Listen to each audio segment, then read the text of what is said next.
बहुत बहुत धन्यवाद। नादयोग में हम लोग आज वैष्णवी मुद्रा के बारे में बात करना चाहेंगे। यह योग में एक बहुत ही गुप्त साधना है। गुप्त साधना मतलब बहुत सारे लोगों को जो नहीं पता हो वह गुप्त होता है। और हम आप सभी का नमस्कार करते हैं। नाद योग या योग विद्या पर जो ये सचेतन का सत्र है, यह अगर हम इसको अगर विचार के रूप में थोड़ा इस पर सोचें, गहन चिंतन करें, तो हमारे जीवन में जो सचेतन में जो हम बैठते हैं आधा घंटा, उसका हम उपयोग कर सकते हैं। उससे हम अपने जीवन को बहुत सारा बदलाव ला सकते हैं। आज हम बात करेंगे वैष्णवी मुद्रा के बारे में, जो योग साधना की एक अत्यंत ही महत्वपूर्ण और गुप्त अंग है। ये सभी को नहीं पता होता है कि यह कैसे किया जाए।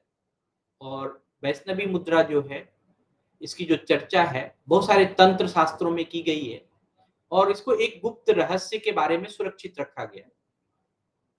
तो हम इस विषय की गहराई से चर्चा करेंगे, लेकिन आपको भी इसमें खुद जब आप कोई गुप्त चीज के बारे में पता लगाना चाहते हैं, तो आपको स्वयं इसके बारे में सोचना पड़ता है, स्वयं इसके बारे में निर्णय लेना पड़ता है।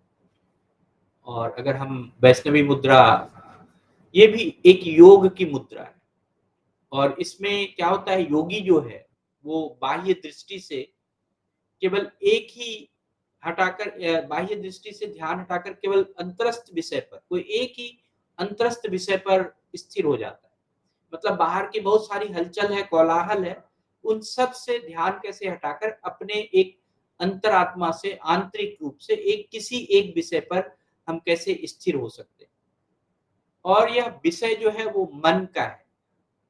आपका जो मन है वो आपके शरीर में किस स्थान पर रुकता है, किस स्थान पर स्थिर होता है। हमारे शरीर में बहुत सारे चक्र हैं।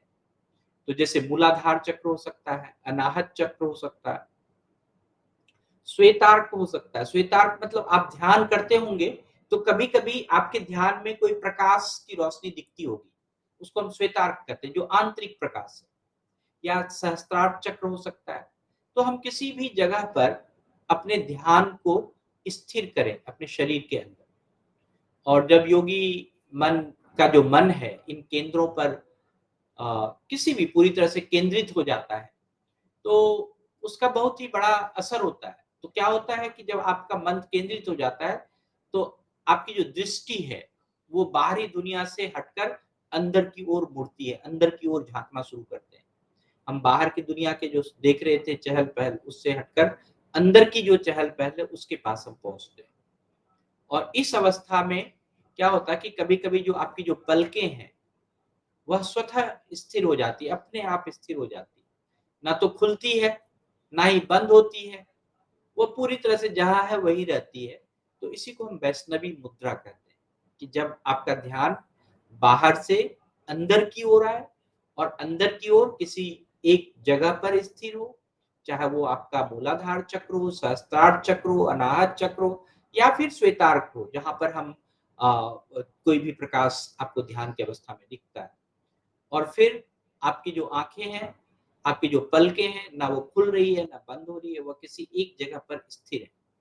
जो अंतरस्थ विषय है, इसका अर्थ है कि वह आंतरिक केंद्र का विषय, जो जिस पर आप योग कर रहे हैं, जिस पर आप ध्यान कर रहे हैं, आप ध्यान को केंद्रित करना चाहते हैं, किसी एक विषय पर आप ध्यान को केंद्रित करना चाहते हैं। यह विषय बाहरी संसार से हटकर आपके आंतरिक संसार से संबंधित होता है। अब आंतरिक संसार क्या है? जो चीज़ आप किसी को नहीं बोल सकते हैं कि आप कितने क्या चीज़ चाहते हैं, आप किसी के प्रति कैसे विचार रखते हैं, चाहे वो अच्छा विचार रखते हैं, चाहे बुरा विचार रखते हैं।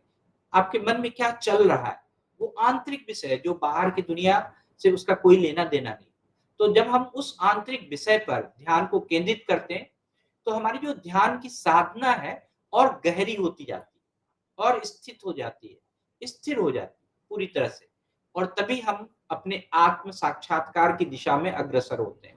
आत्म साक्षात्कार का मतलब है कि वह उत्तर जो हम चाहते हैं, साक्षात्कार करते हैं। आप किसी का इंटरव्यू करते हैं, तो आप स्वयं का भी तो इंटरव्यू करके देखें ना कि आप क्या बोलना चाहते हैं। तो वही है आत्म साक्षात्कार, कि आप उस दिशा में कैसे अग्रसर होते हैं। तो ये जो वैष्णवी मुद्रा है, इसकी बहुत सारी विशेषताएं, और ये अंतरस्थ विषय पर का ध्यान है, आपके आंतरिक विषय का ध्यान है। वैष्णवी मुद्रा में योगी का ध्यान केवल एक ही अंतरस्थ विषय पर केंद्रित होता है, चाहे वो मूलाधार चक्र हो, अनाहत चक्र हो, श्वेतार्क हो, सहस्त्रार्क चक्र हो, कहीं पर भी वो स्थिर हो जाता है। वहीं पर स्थित होकर अपना वो ध्यान लगा रहे हैं, वहीं से आपका जो सारा मन का विषय चल रहा है। यह ध्यान साधना आपकी जो गहरी ध्यान की अवस्था है, वहां पर आपको ले जाता है, जहाँ बाहरी दुनिया का कोई गतिविधि, कोई भी हलचल आपको विचलित नहीं कर सकता है, आपको उससे कोई मतलब नहीं है।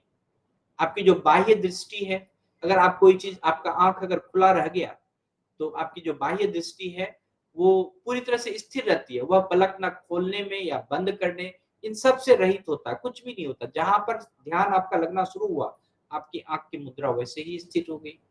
यह स्थिति केवल गहन साधना और ध्यान के माध्यम से ही आप प्राप्त कर सकते हैं।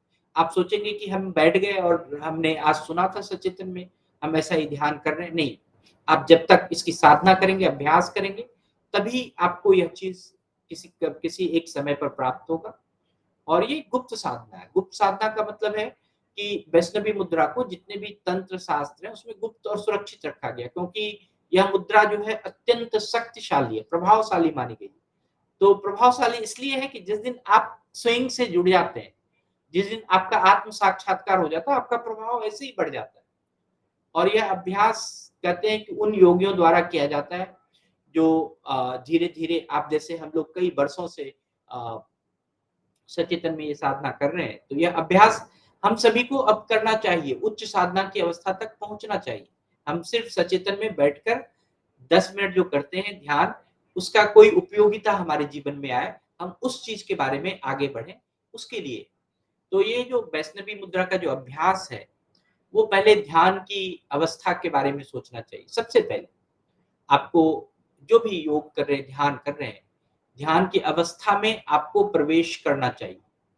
ध्यान की अवस्था में प्रवेश करना का मतलब कि एक शांत और स्थिर स्थान का चयन करके आप पूरी तरह से जब ध्यान कर रहे हैं, तो हम देखते हैं कि आप सभी जब ध्यान करते हैं तो पूरी तरह से आप शांत हो जाते हैं, पूरी तरह से आप स्थिर हो जाते हैं। तो ये ध्यान की अवस्था है, और आपके मन शांत हो गए, आपके विचार शांत हो गए, तो ये ध्यान की अवस्था सबसे पहला, अभ्यास का सबसे पहला चरण है, ध्यान की अवस्था। फिर है दूसरा जो चरण है, वो है चक्र पर ध्यान। अब मन को किसी भी एक चक्र पर केंद्रित करना, चाहे वो मूलाधार चक्र पे केंद्रित कीजिए, अनाहत चक्र पे केंद्रित कीजिए, या श्वेतार्क पर। बहुत ही अच्छा है, जब ध्यान करते हैं तो आपको कोई भी रोशनी दिखाई पड़ता है, कोई भी आपको प्रकाश दिखाई पड़ता है, तो उस पे आप ध्यान को एकत्रित कीजिए, या सहस्त्रार्क चक्र पे आप कहीं भी ध्यान पर लगाइए, उस चक्र पर ध्यान लगाइए, और ध्यान को गहराई तक ले जाइए।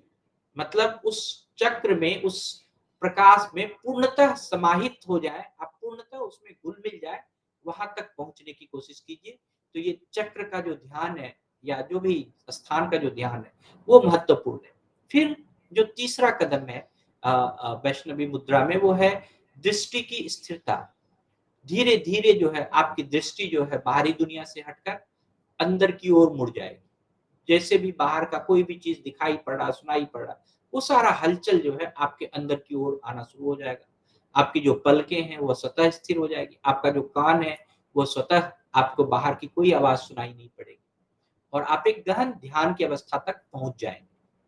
तो ये बहुत ही साधारण है, मैं जो कह रहा हूँ बहुत ही साधारण, लेकिन हम जब अभ्यास कर रहे हैं धीरे धीरे, तो इस साधारणता को हम अपने जीवन में बदलाव की तरफ ला सकते हैं। इसके बहुत सारे लाभ हैं।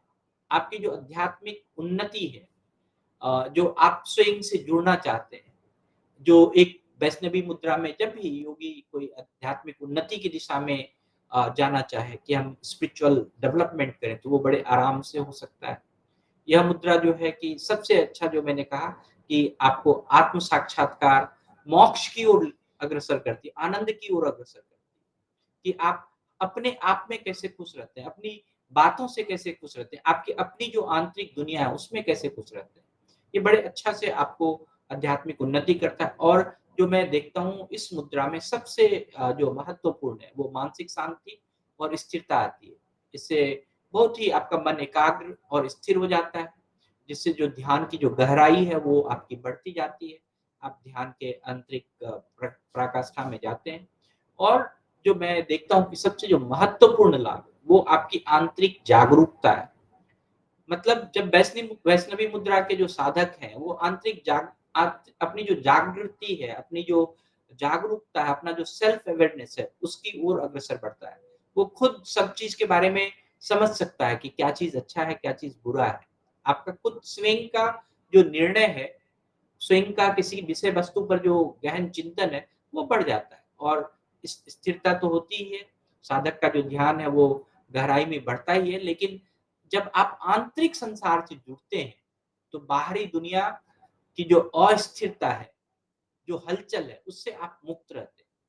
तो आपका जो सेल्फ एस्टीम है, अगर कोई आपका सेल्फ एस्टीम प्ले करे, कोई आपको किसी भी तरह से जो है कि आपको कोई कॉल करके कुछ बात करे या फिर आपको किसी तरह से करे, तो ये एक आंतरिक जागरूकता है कि आप कैसे उसपे तुरंत, अगर आपको मान लीजिए कि किसी ने आपको गलत चीज़ करके आपको धमकाने की कोशिश की, क्या आप उससे धमक सकते हैं? किसी ने आपको डाँटने की कोशिश की, किसी ने डराने की कोशिश की, तो क्या आप उससे डर सकते हैं? ये जब तक आप आंतरिक संसार से नहीं जुड़ेंगे, स्वयं से मजबूत जब तक नहीं होंगे, तब तक तो बाहरी दुनिया की जो अस्थिरता है, वो उससे आप मुक्त नहीं हो सकते। वो आपको हमेशा आपके साथ प्ले करता रहता है। तो ये आंतरिक जागरूकता जो है, आप जब ध्यान करते हैं, तो बहुत बढ़ता है। तो वैष्णवी मुद्रा अगर हम कहें योग साधना की एक गहन और बहुत ही गुप्त अंग है, जो योगी आत्म साक्षात्कार की ओर, मोक्ष की दिशा में जो अ, आंतरिक संसार से जुड़ने की दिशा में अग्रसर होता है, वो आपको अग्रसर करेगा। यह मुद्रा केवल गहन साधना और ध्यान के माध्यम से ही प्राप्त की जाती है। इसे बहुत ही तंत्र शास्त्रों में गुप्त इसलिए सुरक्षित रखा गया है कि इसमें गहन साधना है, आपको प्रैक्टिस करना है, डेली प्रैक्टिस करना है, तभी आप इसकी तरफ बढ़ सकते हैं। तो मुझे लगता है कि आज का जो यह अंक है, आप सभी को वैष्णवी मुद्रा के इस गहन और आध्यात्मिक विषय के बारे में आपको जानकर अच्छा लगा होगा। हम फिर मिलेंगे एक नए विषय के साथ, तब तक के लिए आप ध्यान में रहें, खुश रहें, अपनी साधना को अपनी गहराई तक ले जाएँ। नमस्कार और आप सभी को बहुत-बहुत धन्यवाद। अगर आपके मन में कोई विषय है, कोई चीज़ जानना हो या फिर आप किसी के